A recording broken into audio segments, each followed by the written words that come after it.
Doctor Ruth Katharina Martha फाओ, जो Ruth फाओ के नाम से जानी जाती हैं, 9 सितंबर 1929 को जर्मनी के सूबे जैक्सन के छोटे से गांव लाइप्जिग में पैदा हुई। उनकी उम्र अभी 10 साल ही थी कि जंग अजीम दोइम का आगाज हुआ, जिसमें शिकस्त खाने के बाद उनके मुल्क को अमेरिका और रूस ने मशरकी और जनूबी हिस्से में तकसीम कर दिया, जिसके बायस दीगर जर्मन लोगों की तरह रुथ फाओ ने भी मुश्किलात का सामना किया। रुथ फाओ रूस के ज़ेर तसल्लुत जर्मनी के मशरकी हिस्से में रह गईं, जहां हालात बेहतर नहीं थे।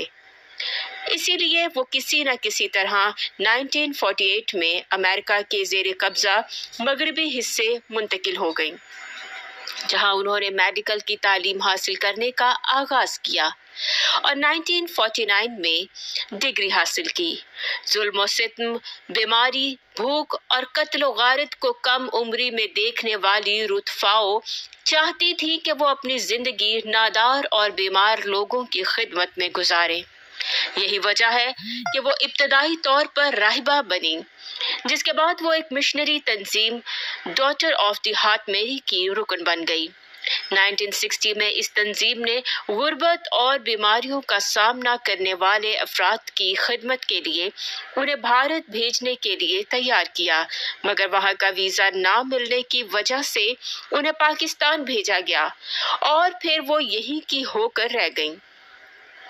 8 मार्च 1960 को जब अतालवी एयरलाइन की फ्लाइट से डॉक्टर रुथ फाओ कराची एयरपोर्ट पर उतरी, तो उस वक्त पाकिस्तान में कोढ़ के मरीज को अछूत समझा जाता था और अपने सगे रिश्तेदार भी मरीज को मरने के लिए तन्हा किसी मकाम पर छोड़ आते थे। डॉक्टर रुथ फाओ ने पाकिस्तान आते ही जज़ाम पर काबू पाने के लिए काम करना शुरू कर दिया।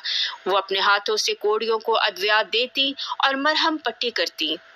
उनकी मेहनत और लगन रंग लाई और कोढ़ के मरीज सेहतयाब होना शुरू हो गए। पाकिस्तान में जज़ाम के मरीजों की हालत ज़ार देखते हुए उन्होंने यही मुस्तकिल कयाम का फैसला कर लिया और कराची रेलवे स्टेशन के पीछे मैकलड रोड पर वाक़े कोढ़ियों की बस्ती में एक झोंपड़ी में छोटा सा फ्री क्लिनिक शुरू किया। मैरी एडिलेज लेप्रोसी सेंटर के नाम से कायम होने वाला ये शिफा खाना जज़ाम के मरीजों के इलाज के साथ साथ उनके लवाहकीन की मदद भी करता था। इसी दौरान डॉक्टर आई के गिल ने भी उन्हें ज्वाइन कर लिया। मरीजों की बढ़ती हुई तादाद के पेश नज़र 1963 में एक बाकायदा क्लिनिक खरीदा गया, जहां कराची ही नहीं पूरे पाकिस्तान बल्कि अफगानिस्तान से आने वाले जज़ामियों का इलाज किया जाने लगा। काम में इजाफे के बाद कराची के दूसरे इलाकों में भी छोटे छोटे क्लिनिक कायम किए गए, जिनके लिए अमले को तरबियत भी डॉक्टर रुथ फाओ ही ने दी। जज़ाम के मर्ज पर काबू पाने के लिए डॉक्टर रुथ ने पाकिस्तान के दूर इफ्तादा इलाकों के दौरे भी किए और वहां भी तिब्बी अमले को तरबियत दी। उन्होंने कराची के अलावा रावलपिंडी में भी कई अस्पतालों में लेप्रोसी ट्रीटमेंट सेंटर कायम किए। उन्होंने नेशनल लेप्रोसी कंट्रोल प्रोग्राम तरतीब देने में भी अहम किरदार अदा किया।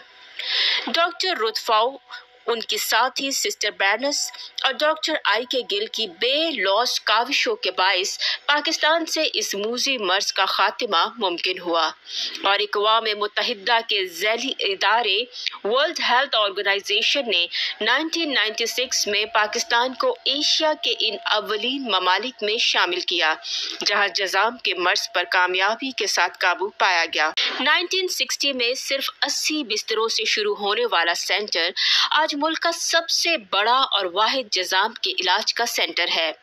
मैरी एडिलेज सेंटर के तहत पाकिस्तान भर में सिर्फ जज़ाम ही नहीं बल्कि टीबी, इमराज चश्म समेत 6 से ज़ायद मूजी इमराज का इलाज होता है और इसके तहत मुल्क भर में मेडिकल अमले को तरबियत भी दी जाती है। मैरी एडिलेज सेंटर के मुताबिक गुज़िश्ता 57 सालों में पाकिस्तान भर में 57,000 से ज़ायद मरीज रजिस्टर्ड हुए। डॉक्टर रुथ फाओ की कोशिशों के बायस ही 1983 में जज़ाम के इलाज के लिए जदीद तरीके मल्टी ड्रग थेरेपी को मुतारिफ कराया गया। पाकिस्तान में खिदमत पर 1985 में इन्हें जर्मनी की जानिब से the commanders cross of the order of merit with star award से नवाजा गया। डॉक्टर रुतफाउ ने 1987 में टीबी और जजाम से मुतासरा मरीजों के बीमारी से महरूम होने के इलाज की सर्विस शुरू की और अगले ही साल इन बीमारियों से मुताल्लिक शऊर उजागर करने के लिए उन्होंने टू लाइट ए कैंडल के नाम से किताब शाया की। हुकूमत ने 1988 में इनको पाकिस्तान की शहरियत दे दी और फिर 1989 में डॉक्टर रुतफाउ को हिलाल पाकिस्तान अवार्ड से भी नवाजा गया। पाकिस्तान और जर्मनी ही नहीं, कई दीगर ममालिक ने भी उनकी खिदमत को सराहा। 1991 में अमेरिका की एक यूनिवर्सिटी ने इन्हें एजाजी तौर पर डॉक्टरेट की डिग्री दी। इसी साल इन्हें जर्मनी और ऑस्ट्रेलिया की यूनिवर्सिटीज ने भी एजाजी सनदें जारी की। डॉक्टर रुतफाउ ने जिंदगी के आखिरी आयाम तक इंसानी खिदमत और काम को तरजीह दी, जबकि दुनिया से कूच करने से एक साल कबल 2016 में डॉक्टर रुतफाउ का कहना था, हम में से कोई भी किसी जंग को तो रोक नहीं सकता, लेकिन हम में से बेशतर लोगों की मुश्किलात और मसाइब जिस्मानी और रूहानी दोनों को कम करने में उनकी मदद कर सकते हैं। 10 अगस्त 2017 को डॉक्टर रुतफाउ तवील अलालत के बाद इंतकाल कर गई। 19 अगस्त को मैरी एडिलेड लेप्रोसी सेंटर में अमले और मरीजों को डॉक्टर रुतफाउ का आखिरी दीदार कराया गया, जिसके बाद उनके ताबूत को कौमी परचम में लपेटकर तोप गाड़ी में सरकारी एजाज के साथ सेंट पैट्रिक कैथेड्रल चर्च लाया गया। डॉक्टर रुतफाउ को उनकी वसीयत के मुताबिक सुर्ख लिबास पहनाया गया था। पाक फौज के दस्ते ने डॉक्टर रुतफाउ को सलामी दी। उनकी आखिरी रसूमात में सदर Pakistan Mamnoon Hussain, army chief Qamar Javed Bajwa, governor Sindh Mohammad Zubair, वज़ीर आला सिंध सैयद मुराद अली शाह, पीपल्स पार्टी के रहनुमा Syed Ghani, Sindh institute of urology and transplant के बानी डॉक्टर अदीब रिजवी, MQM के रहनुमा डॉक्टर फारूक सितार, मेयर कराची वसीम अख्तर और पाकिस्तान में मुतय्यन जर्मन सफीर समेत दीगर शख्सियात बड़ी तादाद में शरीक हुई।